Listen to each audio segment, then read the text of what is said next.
میرا نام نجمہ روزی ہے، نجمہ یوسف بھی کہتے ہیں مجھے، اور میرے والد صاحب جو ہیں وہ جناب نگر کے رہنے والے تھے، اور اس سے پہلے جو دادا تھے وہ قادیان سے بلانگ کرتے تھے۔ تو میرا جو سٹڈیز ہیں وہ ایکچولی والد صاحب جو ہیں وہ جماعت سے اختلافات کے بعد جو ہے وہ جماعت چھوڑ کے تو چنیوٹ میں شفٹ ہو گئے تھے، تو چنیوٹ سے سٹارٹ ہوئی تھی، وہیں پہ میں نے میٹرک کیا۔ اس کے بعد جو ہے وہ میں نے اسلام آباد سے BCS کیا۔ ہماری فیملی میں سب سے پہلے میرے والد نے اسلام قبول کیا تھا، اور اس کے بعد جو ہے وہ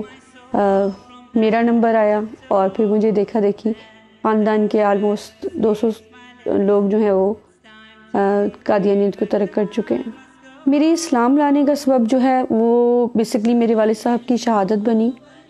کیونکہ والد صاحب جو ہیں انہوں نے قادیانیت چھوڑ دی تھی، اور وہ قادیانیت کے جو ہے پردے فاش کر رہے تھے ان کی، کیونکہ بہت ساری چیزوں کو وہ جان گئے تھے، وہ اسپیشلی مرزا خاندان کے اور احمدیوں کے جو ہے وہ کیسز لیتے تھے۔ تو جو شخص بھی ان کے اندر گھس جاتا ہے وہ ان کی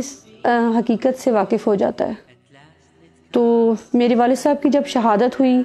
اور کیونکہ ہم یہ جانتے تھے کہ یہ سب کچھ جو ہے چل رہا ہے، اور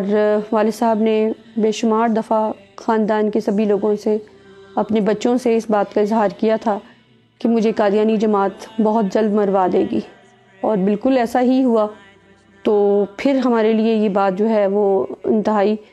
امیزنگ بھی ہوئی اور تکلیف دہ بھی، کہ ایسی پرامن جماعت جو کہتی ہے کہ جی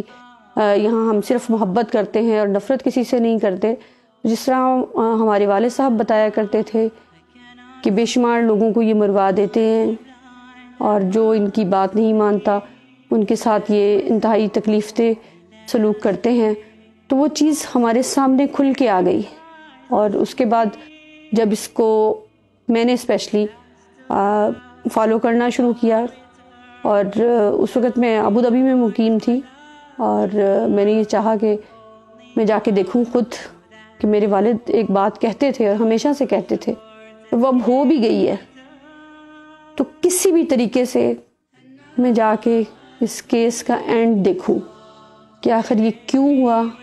اور اس کے اسباب کیا تھے، والد صاحب نے ایسے کیا کیا تھا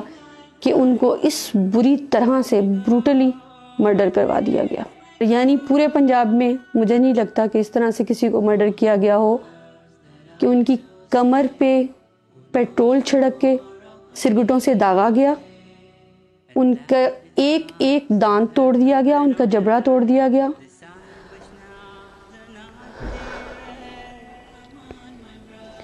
ان کی گردن جو تھی وہ 3 جگہ سے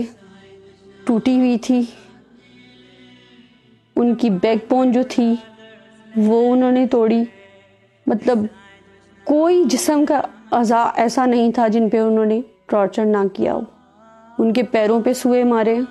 ان کی بغلوں پہ سوئے مارے، اور ان کے جسم کو جگہ جگہ سٹیپلر سے چھیدا گیا۔ اور ان کی ویڈیو جو ہے وہ ہمارے پاس اس وقت کی موجود ہے جس وقت کرائم سین تھا، اور ARY والے جو ہے وہ آئے ہوئے تھے، اور انہوں نے جرم بولتا میں ایک جو ہے ڈاکومنٹری بنائی تھی۔ اس میں آپ دیکھیں، کیونکہ میں تو ان کی شہادت پہ پہنچ نہیں پائی تھی،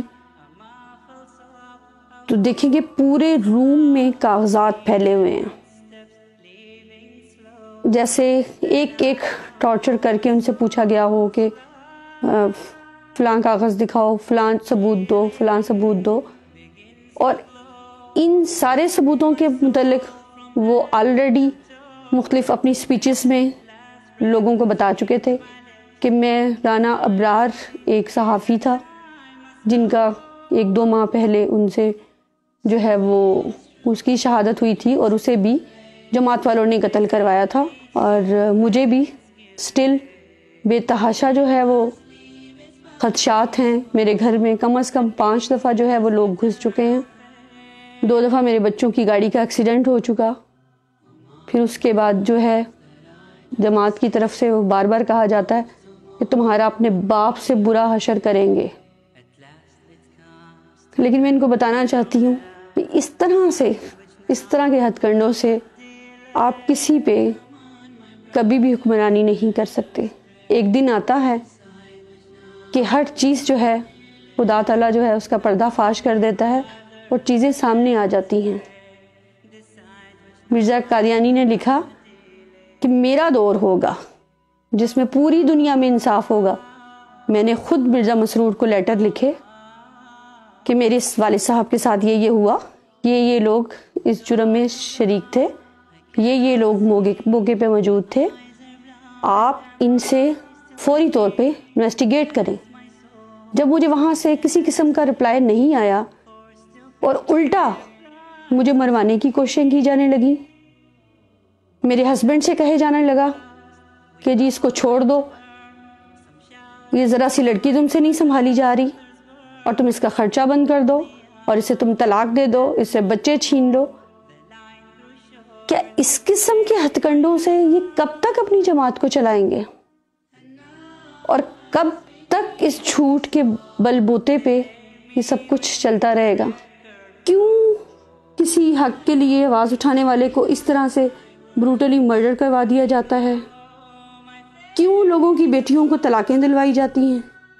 کیوں اسلام کی طرف بڑھنے والے قدموں کو یہ کہہ کے روک دیا جاتا ہے کہ خبردار تم سے گھر بار چھین لیں گے، تم سے بچے چھین لیے جائیں گے؟ اگر ان ساری چیزوں کی طرف توجہ دیں تو آپ کو پتہ چلے گا کہ یہ صرف اور صرف ایک انگریز کا لگایا ہوا پودا ہے جو صرف پیسے کے چکر میں ہے۔ اور دوسری اہم ترین بات کہ آپ اپنے مرزا کی لکھی ہوئی کتابوں کو ضرور پڑھیے، کیونکہ یہ کتابیں مولویوں کے نہیں لکھی گئی، یہ کتابیں انہوں نے اپنی جماعت کے لیے لکھی ہیں۔ تو دوسروں کو پردے میں چھپا کے شوگر کوٹڈ زہر دینے سے بہتر ہے کہ آپ کھل کے سامنے آئیے اور مقابلہ کیجئے۔ جس طرح ہر مذہب کا ماننے والا جو ہے وہ خوشی سے یہ مانتا ہے کہ وہ ہندو ہے، عیسائی ہے، وہ کسی بھی فرقے سے تعلق رکھتا ہے، کسی بھی مذہب سے تعلق رکھتا ہے۔ جو گھروں میں آپ کے بکس پڑھی ہوئی ہیں اسے ضرور پڑھیے۔ ایک غلطی کا ازالہ، کشتی نوح، کہ جہاں رسول کریم صلی اللہ علیہ وآلہ وسلم کی توہین ہے، نعوذ باللہ اہل بیت کی توہین ہے، حضرت حسن حسین کی توہین ہے، جہاں حضرت فاطمہ کی توہین ہے، آپ دیکھیں کہ کوئی شخص جس کے اندر ذرا سی بھی ایمان کی رمق ہوگی وہ کبھی بھی یہ برداشت نہیں کرے گا۔ والد صاحب کی شہادت کے بعد جب بہت ساری چیزیں میں نے خود انویسٹیگیٹ کی اور چیزوں کی کھوج لگانا شروع کی، تو جب مجھ پہ یہ عیاں ہو گیا کہ قاتل جماعت ہے، تو میں نے اس جماعت کی بھی مکمل ریسرچ کرنی شروع کی۔ ان کی وہ سب بکس جو ڈھیروں کے حساب سے ہمارے گھر میں موجود تو تھیں، لیکن آج تک ہماری فیملی کے کسی بھی ممبر نے اسے پڑھنے کی کوشش نہیں کی تھی۔ اس وقت ٹائم بہت کم ہے، ایک چیز میں آپ سب لوگوں کو ضرور دکھانا چاہوں گی کہ جس طرح رسول کریم صلی اللہ علیہ وآلہ وسلم پہ قرآن پاک نازل ہوا تھا، اسی طرح سے قادیانیوں کا کہنا ہے کہ تذکرہ بھی قرآن پاک کا ایک نام ہے۔ جو تذکرہ کے نام سے انہوں نے یہ ایک کتاب، شاید اگر کیمرہ آپ کو دکھا سکے تو یہ کتاب ہے، اس میں انہوں نے یہ مرزا غلام احمد کی یہ بک لکھی ہوئی ہے۔ اس میں اگر آپ دیکھیں تو اس کا جو پیج، یہ فرسٹ پیج ہے کہ اللہ تعالیٰ نے تیرے الہام، تیری وحی اور تیری رویا میں برکت دی۔ وحی تو ہمیشہ پیغمبروں پہ آیا کرتی ہے، جبکہ آج تک قادیانی یہ کہتے ہیں کہ ہم اسے نبی نہیں مانتے، اور جسے نبی ہی نہیں مانتے اس کے بارے میں یہ پیس بی اپون ہم لکھتے ہیں۔ یہ تمام احمدیوں کے گھروں میں یہ ڈیفینیٹلی موجود ہوگا۔ اٹھے مہربانی کر کے ایک نظر اسے دیکھنے کی کوشش کریں کہ کیا آج تک پیس بی اپون ہم نے رسول کریم صلی اللہ علیہ وآلہ وسلم کے علاوہ کسی کے لیے بولا یا سنا تو کیوں ہم یہ کر کے شرمندہ نہیں ہیں اور خدا سے معافی کی طلبگار نہیں ہیں اور اس کوشش میں نہیں ہیں کہ اس گندگی سے نکل آئیں جو انہوں نے صرف اور صرف پیسہ کمانے کا ایک ذریعہ بنا رکھا ہے. اور میں نے جب گھر چھوڑا تو آپ یقین کریں کہ مجھے بالکل اندازہ نہیں تھا کہ مجھے کہاں جانا ہے, مجھے کہاں رہنا ہے. میں نے بچوں سے یہ کہا کہ آپ لوگ ظاہر ہے بہت عالی شان زندگی کے عادی ہیں, تو اگر آپ ڈیڈی کے پاس رہنا چاہیں تو مجھے کوئی اعتراض نہیں ہوگا. لیکن الحمدللہ میرے بچوں نے یہی کہا کہ نہیں, ہم آپ کے ساتھ ہی جائیں گے, ہم پڑھنا چھوڑ دیں گے لیکن ہم آپ کے ساتھ ہی جائیں گے کیونکہ آپ کا مقصد سچا ہے اور اللہ تعالیٰ اس میں برکت دے گا. مجھے بڑی حیرت ہے, میں نے یہ زندگی کبھی بھی نہیں دیکھی تھی. ہمیشہ ایک عالی شان زندگی گزاری, اچھے سے کھایا پیا, گاڑیوں میں گھومے پھرے, اور بس اس کے علاوہ کسی چیز کی نہ ضرورت محسوس ہوئی تھی اور نہ ہی کوشش کی تھی. جہاں والد صاحب کی شہادت نے بہت بڑا صدمہ دیا, وہاں ہم سب کو ایمان کی روشنی سے بھی منور کر گئے, اور ایک ایسا ایمان کہ مجھے تکلیف ہوتی ہے یہ سوچ کے کہ ہم اس کفر میں گرے ہوئے تھے اور سب کو ادنا اور خود کو بہت اعلیٰ سمجھتے تھے کہ ہم بہت زبردست لوگ ہیں, ہم 73واں فرقہ ہیں. جب ہم اللہ کی طرف ایک قدم چلتے ہیں تو اللہ تعالیٰ کس قدر ہمارے قریب ہو جاتا ہے اور کس قدر جو ہے ہم پہ اپنے کرامات کرتا ہے, یہ مجھ سے بڑھ کے کوئی نہیں جان سکتا. اور میں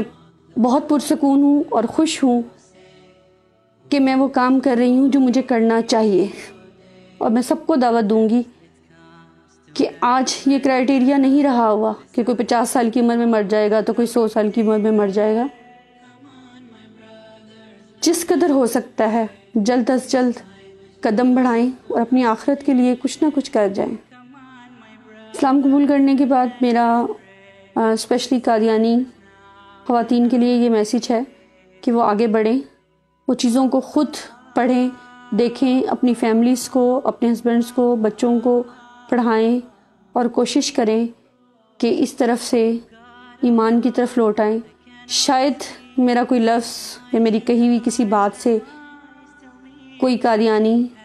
کفر چھوڑ کر اسلام کی طرف راغب ہو جائے اور اندھیروں سے روشنی کی طرف آ جائے.